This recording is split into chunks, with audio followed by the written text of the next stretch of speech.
Hey folks, Kilt-Man here, Kilt-Man at your service. Ooh, bit too close for comfort there, maybe? I don't know. YouTube will let us know swiftly enough if I overstep the mark there. Hi guys, are you all alright? Are you coping? Are you surviving? Have you got enough food to eat? Is the panic buying still going crazy wherever you are? I've spent the day watching Jamie Oliver. That's for you guys in other parts of the world. He's one of our, one of the first TV cooks, TV chefs. Had his own show throughout the 90s and then the noughties and that, and inspired millions more to follow suit. And he's one of these that does all these kind of prime directives. He tried to get proper vegetables into school kids for school dinners, and he's a campaigner for good, healthy, properly grown produce and healthy, food options. And he gets a lot of flack. He has a big rubbery lip, and he kind of speaks like that. But I like the guy. I don't mind him at all. He's a chain of restaurants, which apparently I've been to one and I wasn't impressed. So that's a really good advert for him, isn't it? But I do like what he's doing right now because he's obviously recorded a lot of programs very quickly because of coronavirus, and we're all staying indoors and we haven't got much to hand, and you can't get eggs and you can't get tin tomatoes and you can't get this and you can't get that. So he's doing little recipes, and they are gorgeous. He just knocks it up in a couple of minutes. It's fucking amazing. Just stuff you've got in your cupboards. Anyway, me and Kilt daughter were that inspired by his. It's a big omnibus this afternoon. It's been non-stop Jamie Oliver shows. All the same thing. Obviously he's recording them all in one day. Tell you what, he must have been fat and big bellyache at the end of that day. The amount of food he's cooked, and he's like, I must try that. Oh, gonna plate up, gonna plate it up now, plate it up. Go crack some of that on that. Bit of pizza bread on that. Oh, that's just a bit of heaven. It's a bit of heaven, that. Well, he's not going to put that down to one side, is he? If he's like me, he's going to finish it all off. Especially if you've gone to effort of making it as well. And of course, he's probably got one camera set up because it's fledgling, skeleton crew who are producing these programs. So me and Kilt daughter were that inspired. We thought, come on, we're hungry now. The two of us were sitting there drooling. So we come onto the kitchen and we thought, let's raid the cupboards. Let's see what we can find. Of course, she's veggie. I am not. So the dilemma was, well, what are we going to have? What have we got to hand? Well, we've got some eggs. Okay, we'll have eggs. Yeah. I want meat. Got sausages. Yeah, sausages. Yeah. And the thing about his cooking, it's always a pinch of salt, a pinch of this, a pinch of this, something else, blah, blah, blah, blah, blah, blah. Got to season it. Well, we don't season stuff in this house. We always think salt. There's enough salt in the food itself. So why have we got to season it? Now, I do understand taste, flavour, yes, and the right combination of salt, black pepper, and a few herbs and spices and stuff thrown on it. A bit of olive oil. You always got olive oil, a splash of olive oil. You fucking hose everything down with olive oil. Jesus Christ, how much stuff do you need? And a pinch. Whose hands are you using? King Kong's? Like fucking shovel full of salt. Jesus. So, what did we plump for? Well, after being so inspired and educated, I had a sausage butty. I grilled my sausages. I put a wee bit of salt and pepper on them, and then smothered in barbecue sauce. Lovely. And for a bit of variety, and because we've got a severe lack of bread at the moment, I used one piece of brown bread and one piece of white bread. A pick and mix, you could say. And Kilt daughter, she made scrambled eggs. In fact, she didn't, I did. Whilst I was grilling my sausages, I like mine grilled, you see. I did her scrambled eggs as well. And I put loads of butter in as well. Put butter in. She was, you must use olive oil. I said, no, put butter in. Butter would be nicer than olive oil. Butter in it. And she got literally, I don't know how much herbs and spices we've got in this house, but she seemed to find them all. About 40 little jars come out. I want to use all of this. I'm just going, whoa. Hold your horses. What's that? I couldn't even read half of them. So I was like, oh, Jesus. But little pinch, and I mean in our case, a little pinch. Pinch. And honest to God, her scrambled eggs, they smelled so exotic and gorgeous. And we found some burger buns. be nice to put it into a burger bun, shovel it in like that, and like maybe put a bit more of a dressing on it. She goes, no, there's enough on it, and too damn right there was. And she goes, oh my God, Dad, that's amazing. That's absolutely amazing. So there's some scrapings in the pan, and I thought, okay, I'll try that. Jesus. If I had a fringe, it would have blown me fringe right off. But fuck me, it was spicy. But lovely. So even though we didn't exactly go and follow his recipes to the letter, we did experiment a little bit more than we would do ordinarily. And her scrambled eggs was certainly a delight, I've got to say. And of course, finished off with, a tipple or two. So, there you go.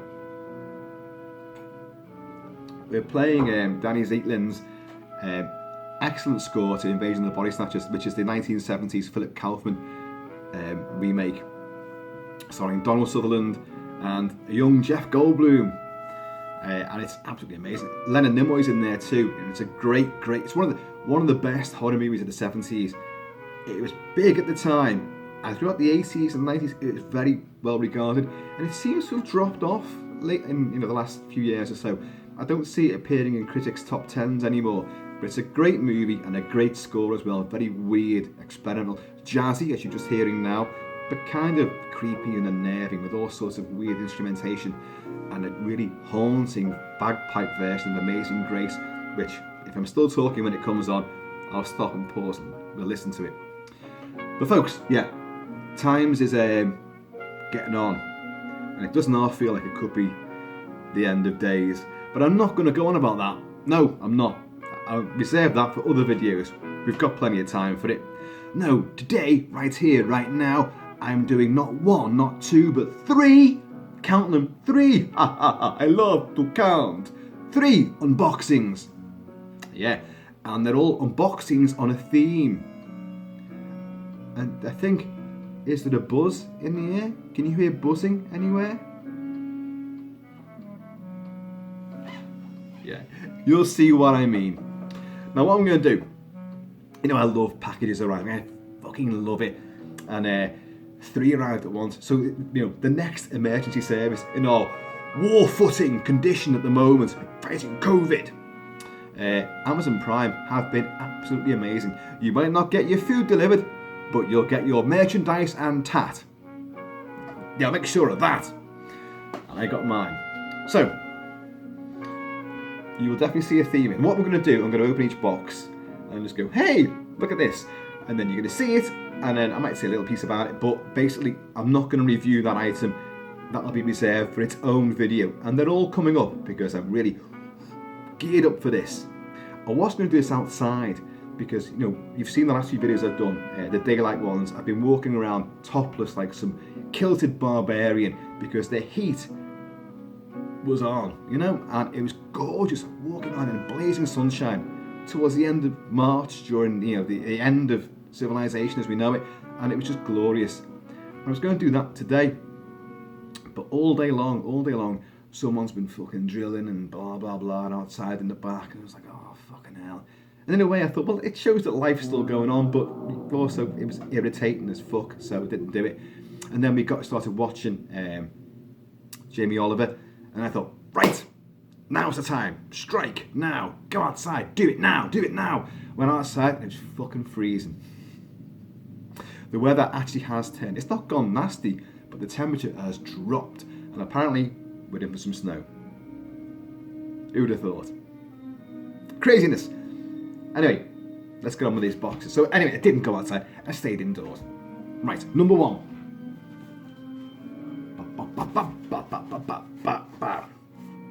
Let's just see what this is. Nice little box there, as you can see. It's in the box, Kilty. Well, I didn't need that, did I?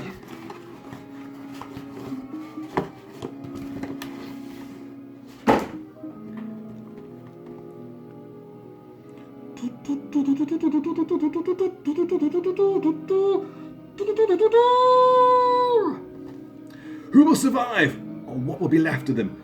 The Texas Chainsaw Massacre, America's most bizarre and brutal crimes. What happened is true. Now the motion picture that's just as real. This is an action figure, and it's a really, really cool one. These are the NECA Ultimate figures where you get loads of accessories and interchangeable heads. I did a video on the Michael Myers one, the Ultimate Halloween 2 Michael Myers, which is fucking amazing. But here we have Leatherface himself. Yes, Leatherface as portrayed in the original film, 1974, by Tobe Hooper, by Gunnar Hansen. There you go, look at that, there's a picture of him. Yes. A mask made of human flesh. And you got two different heads. You've got the killer head, and you've got the pretty lady head, which is what he wears towards the end of the film, which was his final chase with I've forgotten the name. Marilyn Burns, is it? Sally Hardesty, anyway, the character is. And he does the famous chainsaw twirl when he's lost her. She's got away in the pickup truck at the end, and she's drenched in blood, having been tortured and abused for an absolute day and night of sheer blood-curdling hell. One of the best horror movies ever made. Gritty, low budget, dark, sinister, a violent, vitriol, inflected retort to America's involvement in Vietnam, to the Watergate affair, to the Cuban Missile Crisis, and of course to the oil crisis at the time, and the fact you couldn't trust anybody in America, anyone in authority. America was beginning to devour itself from the inside. So you'd see films like Deliverance, you'd see films like The Hills of Eyes, you would get stories like First Blood, making the novel by David Morrell, making its appearance. America was beginning to tear itself to pieces. It didn't trust itself, and especially people on the cities didn't trust the people, in the rural areas, like these guys living out in the sticks of Texas, and the people living in the sticks didn't trust city folk, of course. In this country, it'd be a case of, get off my land! And they come out with a shotgun, boom, So there's the first package.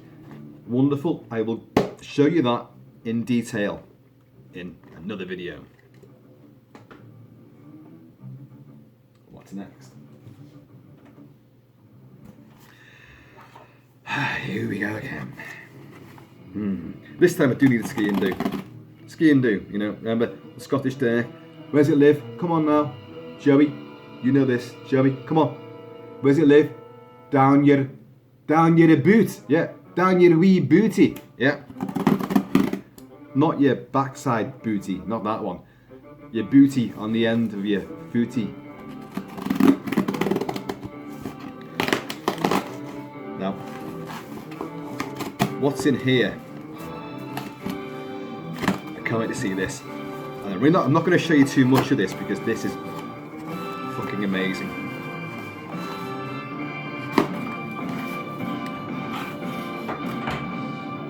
And you can see the theme.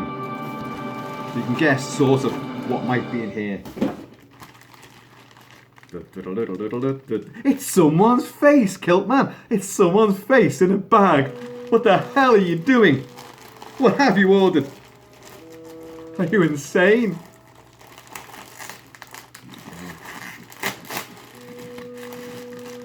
The jury is still out on that one.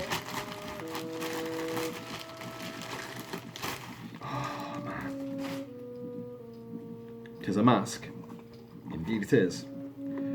But what a mask this is. This is... I'm not going to show you this too much right now. Yes, it's Leatherface. But it's Leatherface as you see him in the sequel that Tobe Hooper made. The Texas Chainsaw franchise has numerous sequels, remakes, prequels to the remakes, sequels to the remakes, a sequel to the original movie, ignoring Texas Chainsaw Massacre 2, and a fucking slew of stuff. But this is Tobe Hooper's mid-80s Texas Chainsaw Massacre Part 2, which also had, oh my god, why do I forget everyone's name? From Easy Rider, come on now, very famous actor, bit of a space cadet, doesn't matter, I have forgotten his damn name. But it was not Gunnar Hansen playing Leatherface in this particular movie. It was Robert Johnson, I think his name was. I'll get all these facts and figures when I do the proper review. But in the meantime, look at that mask. That is by Trick or Treat Studios. It's the official mask from Texas Chainsaw 2. And the detail on it is incredible. We'll come on to that and I'll show you it all in gruesome, gory close-up later on. And what's next, Kilt-Man? What could be next? What could be next in this sort of themed unboxing? Well, best prepare myself. Prepare myself for this one.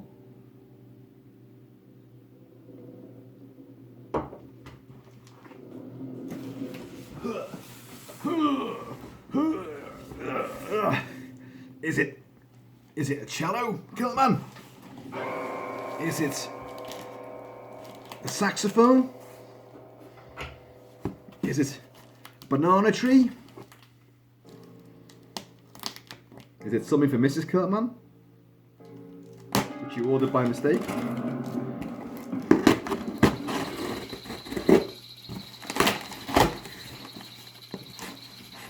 Now, we're sticking with the theme here, and I could have, or wanted to, get the real thing, but common sense and pretty much everybody else in the household telling me not to dictated that I got a toy version instead. But there is method to this. There's a reason. And sadly, you know, I was hoping the thing was as long as that, but it isn't. What a bit of a con job that's turned out to be. But we have in the box, what's in the box, Kilty? Woo! It's a chainsaw. It's a little one. Right, now, it's a toy one. Of course, it's big. The chain goes round and it makes a noise. And I've got a few uses of this. Cosplay ideas and a few ideas for videos. One of which has got nothing to do with Texas Chainsaw Massacre at all. Nothing at all. Let's have a look. I mean, it is for kids. Now, you can buy the official Leatherface chainsaw with the yellow guard and machine housing and a blood spattered blade, and it's made by Rubies, but it's very expensive to get hold of, and apparently it's crap as well. I've heard it, you know, it just comes apart and it's super flimsy when you'd expect it to be quite, you know, special. I don't know if I'm going to open this right now. Light, sound, electric, switch, switch, there, press, there, and then stand back and woo as it goes. But when I show you this, I'm going to tell you a story about a chainsaw, me and a chainsaw, many years ago, and it should make your blood, you know, freeze. And I kind of want to get this out now, but it's going to take a fair bit of. That's massively sealed in there, and I bet it hasn't got the batteries in it, has it? No, batteries not included. I'm sure we can work around that though. Are batteries essential items now in this war-footing climate? I would presume that they are, in fact. So let's recap. We've got a toy chainsaw. We've got the mask of Leatherface from Texas Chainsaw Massacre 2, which is an incredibly good movie as well. Although it's more of a comedy. It's a very dark, nasty, black comedy, whereas the first one is not a comedy at all. The first one is an absolute grueling masterclass in unrelenting terror and suspense, and you feel dirty and grungy and you feel violated when you've seen it. But it's a really, you could see the people that made that movie, Tobe Hooper, had a vision, and it had real technical, you know, verite style of camera work and direction.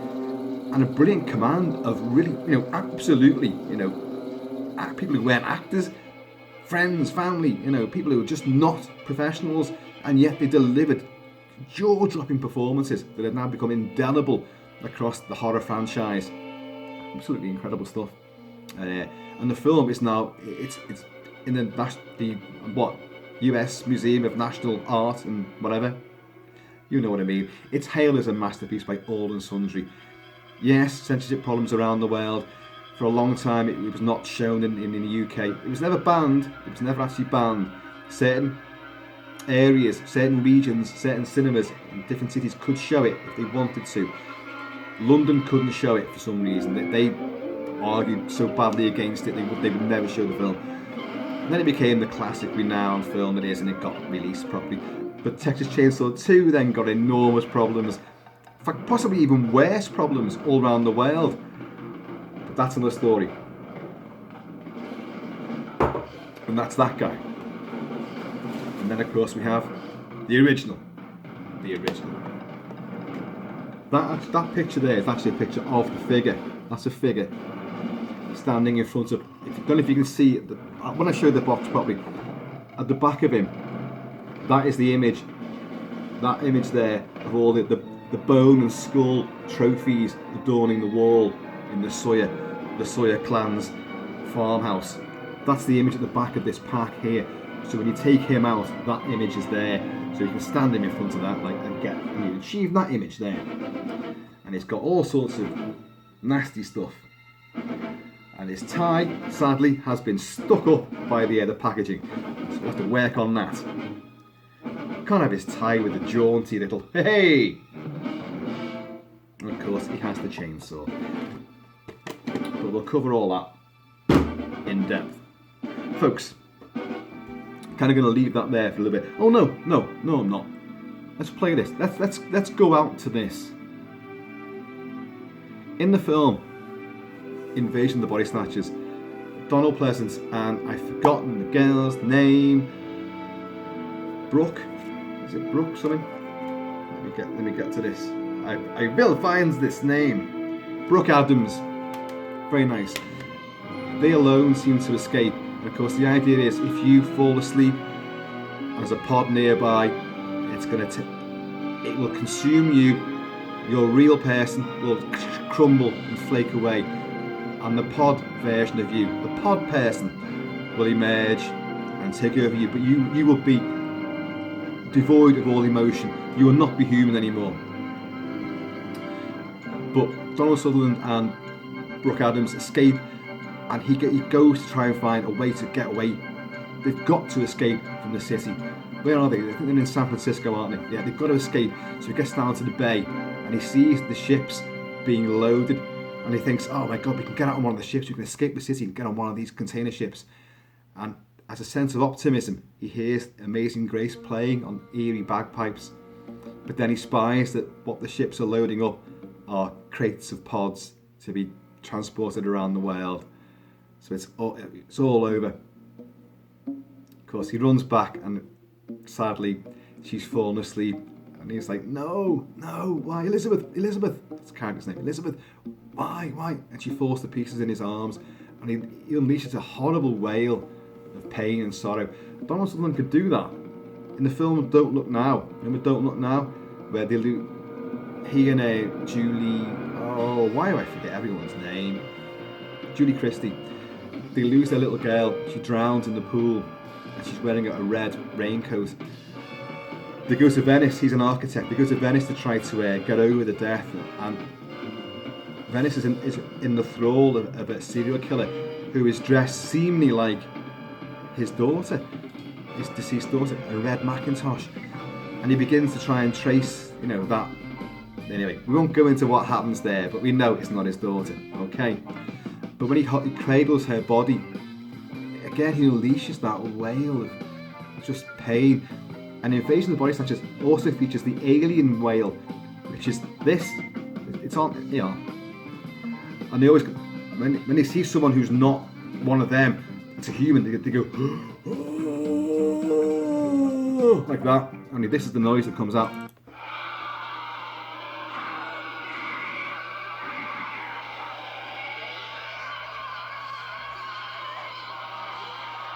How's it going for?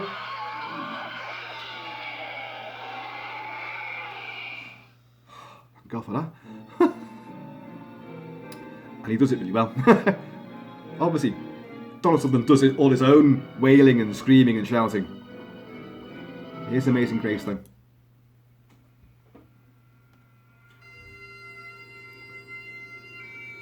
And I am wearing the Royal Steward today. Something bright, vibrant and exciting and alive. Because that's how we're going to remain. Stick with Kilt-Man and we'll survive this. I know it's looking ghastly at the moment, I know.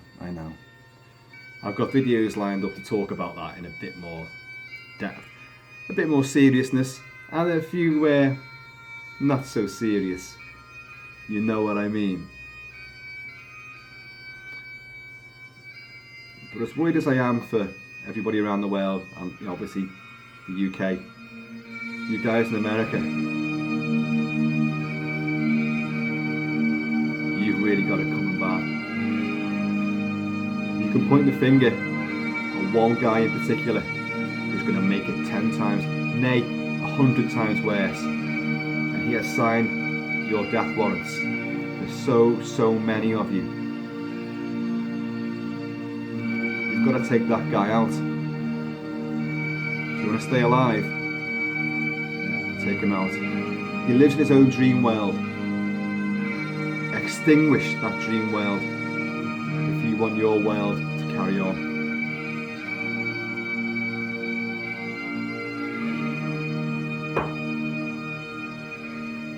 He's a maniac.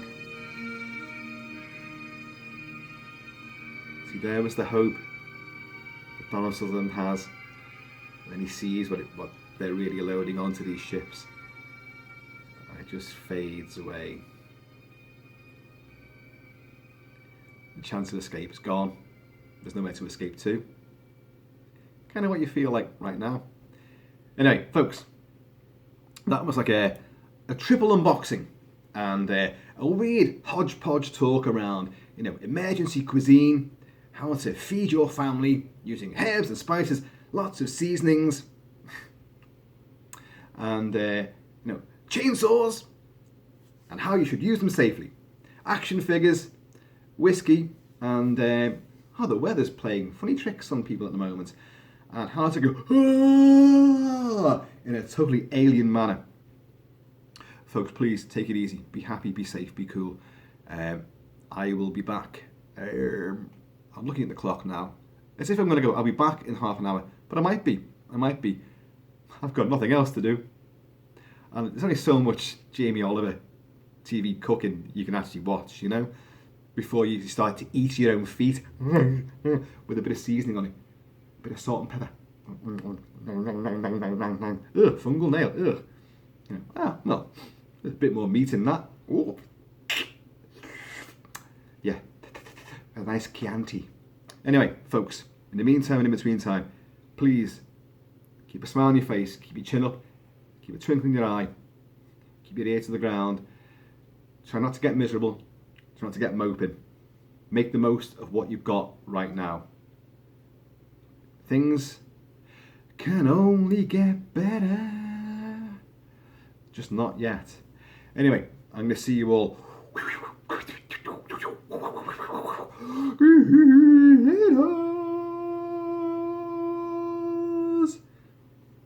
There is a virus on this planet, and it's us.